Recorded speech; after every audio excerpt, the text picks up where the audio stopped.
She didn't listen. No, I told her how to do it. That will be up to her to say. But I told her how to do it. She wanted to go a different route. So you would be prepared to walk away if they didn't give you the right terms? Oh, absolutely. I think what's going on is very unfortunate. Yeah. It's too long. Deals that take too long are never good ones. Well, I think the deal that she's striking is not what the people voted on. It's a much different deal than the people voted on. It was not the deal that was in the referendum. I've just been hearing this over the last 3 days. I guess you've been just hearing about it over the last 3 days. I know they have a lot of resignations, so a lot of people don't like it. No, but it'll definitely affect trade with the United States, unfortunately in a negative way. Well, diplomacy reimagined. Let's put it that way. Claire Fox, your thoughts?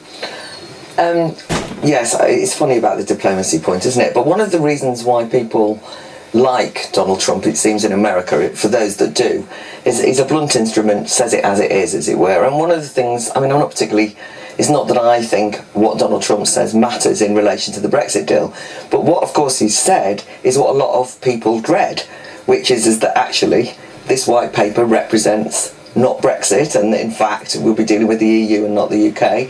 And even his point about how long it's taken, I think speaks to, in a blunt way he says it, but it does speak to a lot of anxiety about the fact that for 2 years there's been so much dithering, and to then come up with only this white paper. So, despite his manner and his style and a lot of the politics behind it, I think this is damaging for Theresa May, not just because he's blunderblusted in, but because he's actually said what I know many people are thinking about the worries of Brexit. So is the special relationship dead, Sarah Wollaston? Is the trade deal dead? This great opportunity post-Brexit to do a deal with the US?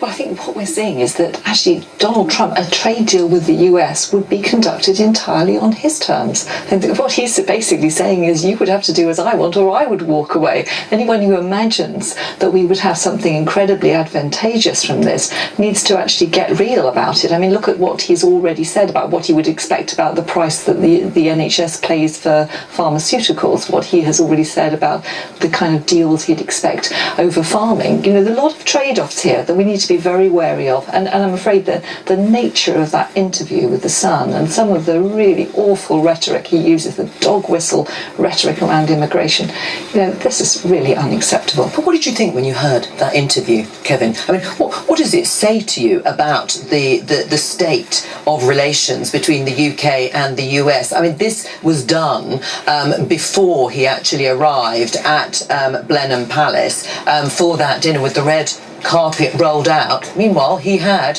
stabbed them in the back and the front. No, he's the dinner party guest from hell. He's proved that. I think it tells us more about Donald Trump being a rogue US president than it tells us about UK and US relations. Except here he is. We can see pictures now. This is him meeting Prime Minister Theresa May at Chequers, at her retreat. This is in the last sort of few minutes.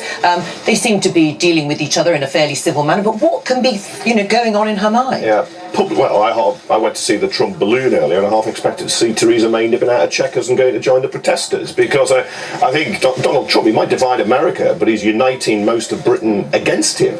She must be absolutely furious. They would have done all the preparations with his staff, but in all those interviews, and people I know who've seen Donald Trump up close, just say there is no method to his madness. He just shoots from the lip whenever he wants. He doesn't think it through. I suspect on Brexit he's now pretending he knows the negotiations. I'd like him to do your Wheel of Fortune. I bet he could explain the common rule book for a start. Yes, but there is at the same time, I believe, a kernel of truth in what he says. Right. In terms of doing deals with the US. Although he's an America First nationalist, so Britain will always be second. And any deal you try to do with Trump and the US, you will be the inferior junior pawn.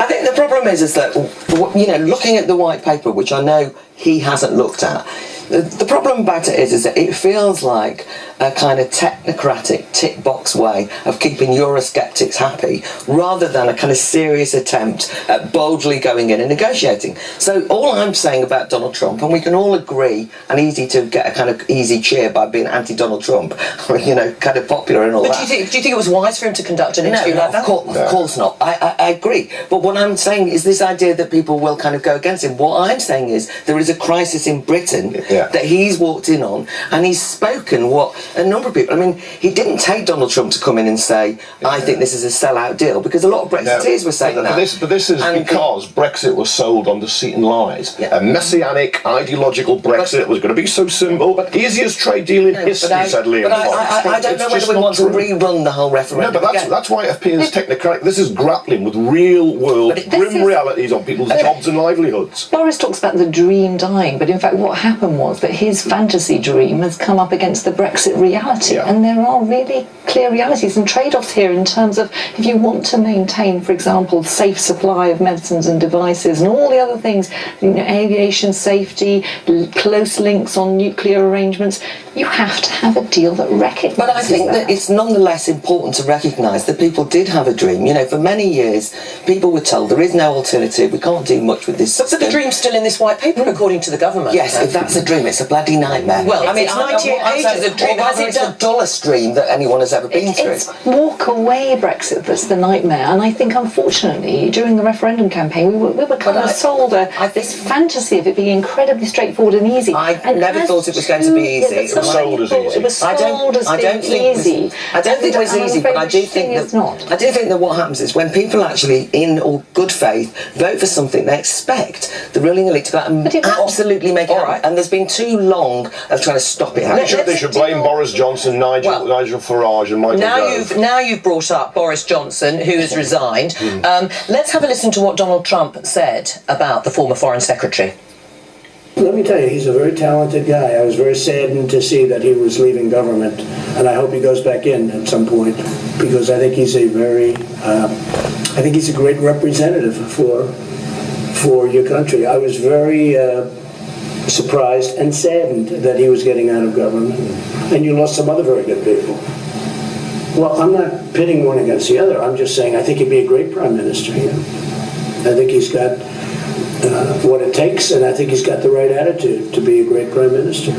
So I'm not pitting one against the other, but I do think Boris Johnson would make a great prime minister. Are you saddened and surprised, as Donald Trump, at the departure of Boris Johnson? No, I think they've got a lot in common. No wonder they get on with each other. Frankly, it won't do Boris Johnson's chances any good at all to have an endorsement like that from the president when you see it up against all the other things he's been saying. And what do you think about the political interference some may see as him saying that actually I've got a better idea for prime minister, and that's Boris Johnson, not Theresa? Height of bad manners. She has shown, extended him a very polite welcome in his capacity as President of the United States, and this is what she gets. Right. I mean, what do you think about him actually offering his bold opinions in that blunt way that's saying somebody else should be leading the country? Well, I don't think it's quite what he said, but I mean, it is amusing. But, the implication shocking and bemusing. I don't doubt that. And I think that actually Boris Johnson's, dreams of being a prime minister, they really have faded, whatever about the dreams of Brexit. But I think that what's interesting is, and just to kind of get a grip on this, I was reading some of the editorials in some of the newspapers, one in the Scotsman today, which basically says, Donald Trump is not welcome here, he's a racist, he's a misogynist, he's this sort of thing. And you do think, we say diplomacy's died and that he's blunt. I mean, there's been a fair amount of blunt talking about Donald Trump. So, he comes here and swaggers around. Very different in the newspaper. No, I understand. I do make the distinction. But all I'm saying is that his swaggering has been met by a fair amount of swaggering, all right, from the media, but nonetheless, I'm just making the point that you can see what happens is that it's a kind of juvenile way of conducting politics, and I agree. It's extraordinary, that's what it is, to come and promote a rival to you, and that's what he's done. And I think he's wrong about Boris Johnson. I don't think he'd make a great prime minister. I think he was a lousy foreign secretary. But they're friends, Kevin McCall. Yeah, well, in many ways, Boris Johnson wants to be a tiny Trump. He wants to be British, the British version, speaking his mind, as he would put it, being rather thoughtless, blundering around. But I've never seen Tory MPs happier than when Boris Johnson had resigned. I hadn't quite appreciated how much bad blood and in-feeling in your party, in Parliament, there was for him. Boris Johnson as a tiny Trump? Yeah, absolutely. It's great to have a sensible Foreign Secretary. Right. Although it has to be said that his resignation is the one thing which, despite what everybody says, there are millions and millions of people who voted Brexit who at least think he's got a bit of backbone for that. I don't think they think he will make a great Prime Minister. Nobody's regrets seeing him go as Foreign Minister. But the kind of standing up for your principles, something which is rather rare at the moment, is something he'll get a few brands for. Was he standing up for his principles? If you don't like my principles, I've got others, would be the kind of way you could sum up Boris Johnson, I'm afraid. In relation to this particular deal, he's got a point. He resigned only because David Davis went and he was in a corner. He was shamed into it. David Davis hadn't gone, he would still be Foreign Secretary by this time. What do you think about the idea that Donald Trump may have spoken to some leading Brexiteers here before that interview? It's disputed, before he gave that interview to Tom Newton-Dunn at The Sun. Hence the comments on Brexit and how marvellous Boris Johnson would be as Prime Minister. It's appalling. It's appalling. I mean, she, as I say, has treated him with great respect. She's his host, and he's I'm afraid, not returned that. What would you do if you were Theresa May? Well, I would continue. I think the best way to treat a bully like this is to stand firm. I think she should continue to treat him as she would, to respect the office of the presidency. I think she's behaved with great dignity, and I expect we'll see that continue. But I would like to see her very firmly take issue with his comments on immigration. I think that was really unacceptable. Right, so the elephant in the room as they're sitting there at Chequers, and she's not going to in any way chastise him publicly? Well, I'd like her to comment on it. I'd also like her to point out that a British citizen has now been killed on British soil as a result of agents of the Russian state.